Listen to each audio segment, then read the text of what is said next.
வணக்கம் நண்பர்களே. ஓய்வூதிய வீடியோக்களின் தொடரில் உறுப்பினர் ஓய்வூதியம், ஊனமுற்றோர் ஓய்வூதியம் மற்றும் விதவை ஓய்வூதியம் பற்றி இதுவரை நீங்கள் அறிந்திருக்கிறீர்கள்.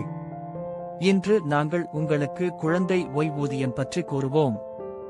நண்பர்களே, ஓய்வூதிய திட்டத்தில் உறுப்பினராக இருப்பவர் இறந்தால் அவரது மனைவி அல்லது கணவருக்கு ஓய்வூதியம் கிடைக்கும்.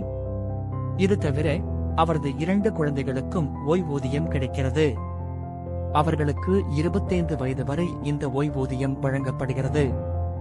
ஒரு உறுப்பினருக்கு 2 குழந்தைகளுக்கு மேல் இருந்தால் இந்த ஓய்வூதியம் முதல் 2 குழந்தைகளுக்கு வழங்கப்படும். மூத்த குழந்தைக்கு 25 வயது முடிந்தவுடன் 2வது மற்றும் 3வது குழந்தைக்கு ஓய்வூதியம் கிடைக்கும். 2வது குழந்தைக்கு 25 வயது முடிந்தவுடன் 3வது மற்றும் 4வது குழந்தைகளுக்கு ஓய்வூதியம் கிடைக்கும். அதே வரிசையில் அனைத்து குழந்தைகளுக்கும் ஓய்வூதியம் கிடைக்கும். ஒவ்வொரு குழந்தை ஓய்வூதிய தொகையும் விதவை ஓய்வூதிய தொகையில் 25% இருக்கும்.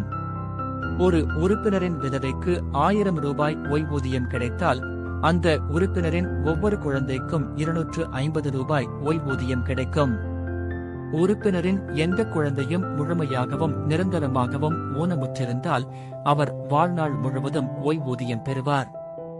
நண்பர்களே, ஊழியர் ஓய்வூதிய திட்டம் 1995 எவ்வளவு பயனுள்ளதாக இருக்கிறது மற்றும் குடும்பத்திற்கு எவ்வாறு நிதி உதவி அளிக்கிறது என்பதை பார்த்தீர்களா?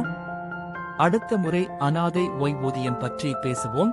அதுவரை எங்கள் வாராந்திர காணொளிகளை பார்த்து பகிருங்கள். அதன் பலன் மேலும் மேலும் பலரை சென்றடையும். நன்றி. ஜெய் ஹிந்த்.